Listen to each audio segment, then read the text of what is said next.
I've written a piece that I've sort of extrapolated various messages that have come from the Bhagavad Gita, which in itself is an excerpt or an extract from the great Indian epic, the Mahabharata. Now in this piece, particularly in the context of this piece and where it's set, we have the great Prince Arjuna standing on the battlefield about to face off and square off against his cousins, the Kauravas. And this is obviously a duty and a war that needs to be fought in line with the righteousness of God and the duties of which they instill upon us, despite the fact that at times it may seem wrong or ill of us to do so. It draws parallels to the story of Abraham, but I think it also gives a neat perspective on the dharmic fates on the other side of the world. Furthermore, it investigates the dynamics between right and wrong, and although there are clear distinctions between the two, the Bhagavad Gita goes at lengths to sort of describe the dynamics between them and how one cannot exist without the other, and how sometimes they interpose over one another and how they flow through a strange medium. With this piece, I've named it The Righteous One. I hope to sort of share maybe some of the messages from the Bhagavad Gita in maybe a more easily digestible format. Furthermore, I've split it into two poems, as Mobina said that I could do two poems. So I'm going to be doing one now, hopefully. Oh, cool, it's up. And the other towards the end, if you guys are still around. So, are we good?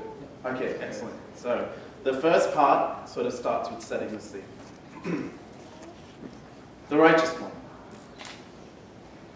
The great Prince Arjuna relinquished his grip on Gandhava, the mighty bow of Brahma. It fell to the earth with a clangor that woke the clouds. He was beside himself, inconsolable. He buried his eyes deep within his palms, the universe heavy upon his noble shoulders. Across the battlefield stood the greatest warriors of his time, the mighty Karna, born with armor for skin, whose skills at warfare shared no precedence.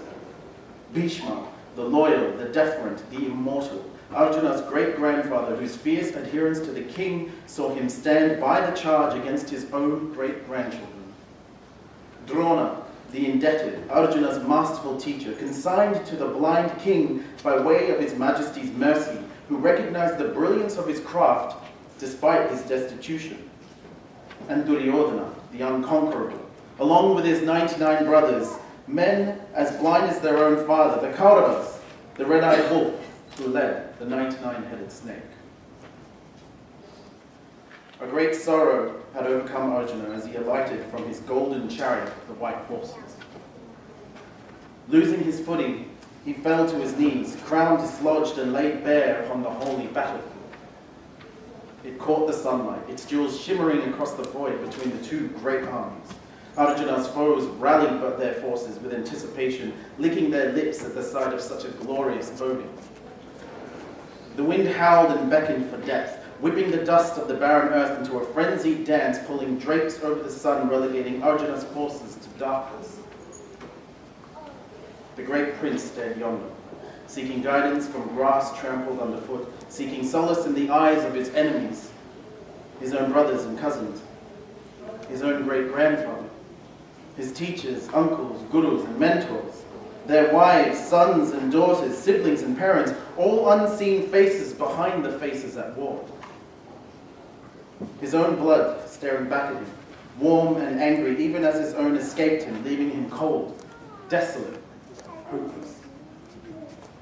How had it come to this, he cried, palms upturned to the storms overhead, in prayer to the clouds for clemency. He saw no reason for the impending slaughter. Was it not a sin to commit such heinous acts, least of all against his own kin? Would he not have to answer for his actions upon the summit of Mount Meru at the gateway to heaven? Was not ahimsa, non-violence, the most honorable of aspirations? Would he not be held accountable for the cries of their widows and the curses of their children? He prayed for the ground to swallow him whole, relieve him of his dharma, his responsibility, his duty. The charioteer glanced solemnly about his shoulder and witnessed the great prince sobbing to the heavens. He released the reins whispered to the white horses to remain in their hooves, and climbed from the carriage, finding a foothold on the spokes of the wheel. He studied the shame wrought upon the great prince. A charming smirk crept upon his face, as it often did whenever he rolled his world about his cunning tongue. Thank you. That's the first